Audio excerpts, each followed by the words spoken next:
¿Qué pasó, boxing fanáticos? This is Andrew to do another boxing analysis. This is the super fight. This is the Super Bowl of boxing. This is the March Madness fight. And yes, this is one of the first Super Bowl fights without it being on pay-per-view.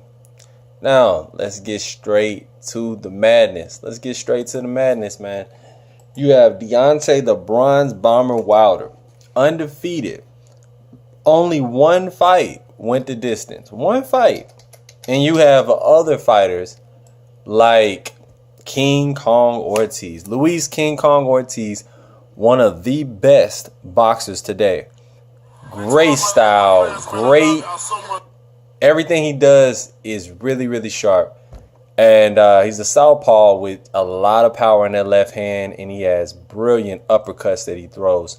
It's going to be very, very tough for Deontay Wilder. But there's keys to victory that could let you know that Deontay Wilder could end up knocking him out early.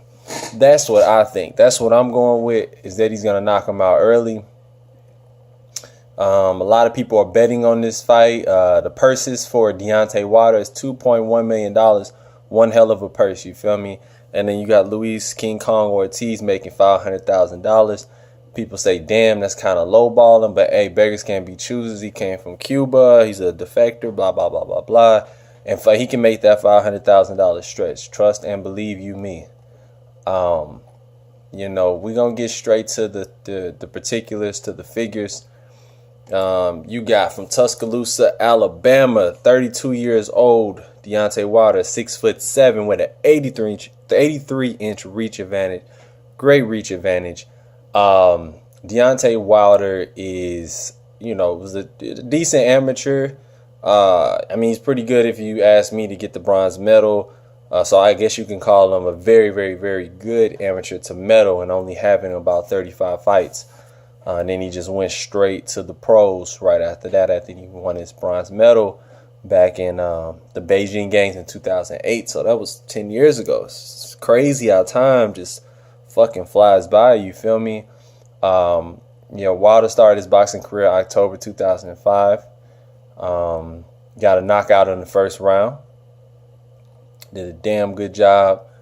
You got Deontay Wilder's record, knockout. And the only person he went the distance with was Bermane Stiverne, but then he avenged that in the rematch and got the knockout in the first round at the very, very end of the first round.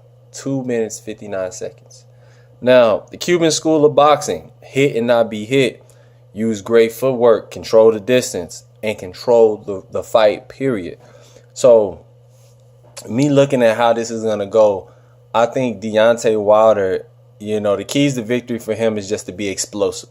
You have a basketball figure physique. He looks like, people say, Scottie Pippen in there. He's got a body like LeBron James. Just a freak of nature in there with that 83-inch reach advantage. Now, Luis King Kong Ortiz, this guy, 28 wins, 24 by knockout with 2 no contests, 30 total fights. His amateur record is like 300 fights. I believe it's 300 fights.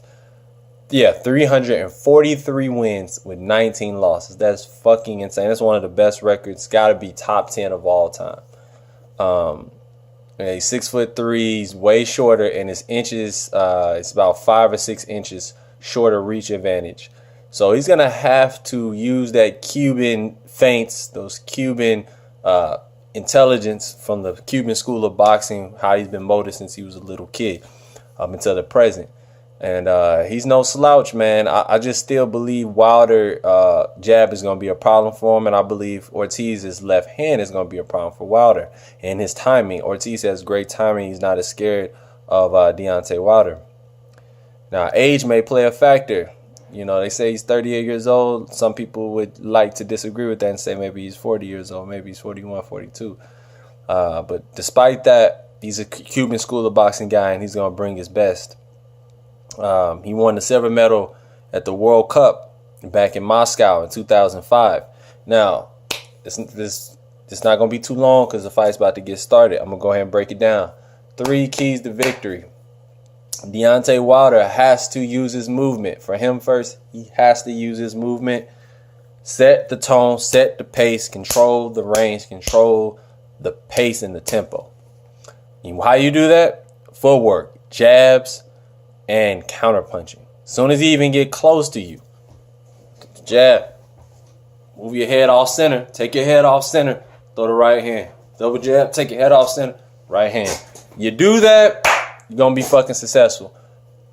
Number 2, Deontay Wilder has to hold when he needs to hold. Hold when you need to hold. More than likely, he's not going to need to hold, but if you get hurt, hold and grab him quick. Even take a knee if you have to. Don't be too proud. And number three, you have to feint Ortiz. Give him lots of different looks. Set up traps. Land that big straight right hand. Good night. You land that big right hand flush on that old man. I don't care how good his Cuban school of boxing is. You're going down. You're going to sleep more than likely. And if the one don't get it, which I'm pretty sure one can get it, if one don't get it, that second one behind it or that left hook behind it is dangerous. It's got fucking hospital bill written all over it.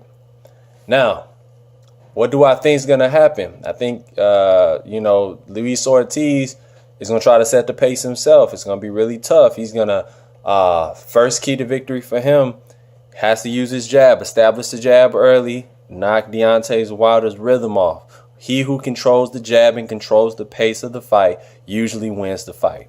Let me say it again. He who controls the jab and the pace of the fight usually wins the fight. Now, he's going to have to use feints to get inside so he can land those clean, straight left hands.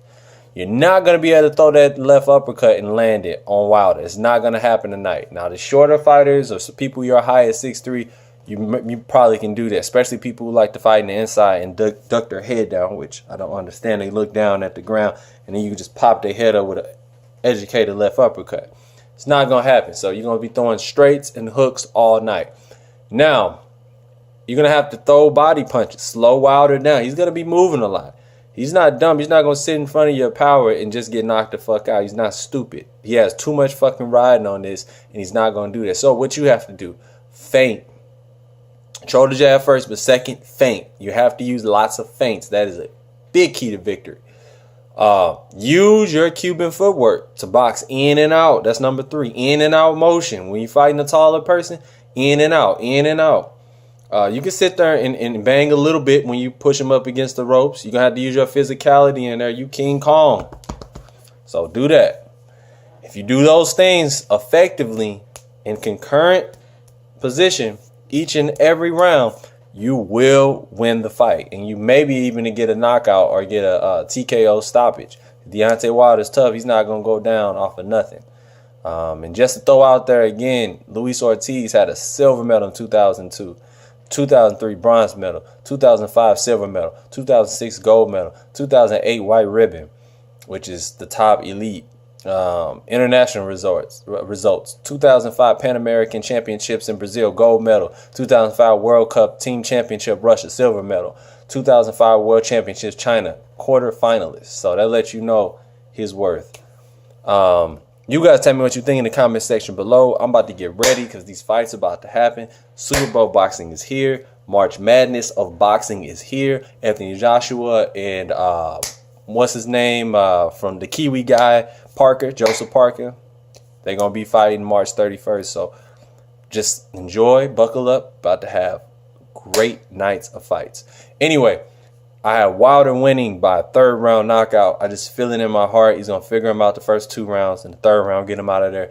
Maybe even the 1st round. I'm saying it right now. 1st round knockout, establishes the jab, throws the right hand, gets him hurt, and goes crazy again with the pivoting and throwing the right and the left hook combination, or just making up his own combination because he's that damn athletic. Use your athleticism, your God-given ability, and you can get him out of there. Get that old man out of here and make him retire. Anyway, I will get back to you with more boxing news analysis and updates. Don't forget to like, rate, comment, and subscribe. And if you're really trying to see what I'm doing, hit that notification icon on your right-hand side of the screen. Hit that bell so you can get all my notifications when I go live and when I put up new videos. Anyways, Get back to you more boxing news analysis and updates. Peace. Enjoy the fights, guys.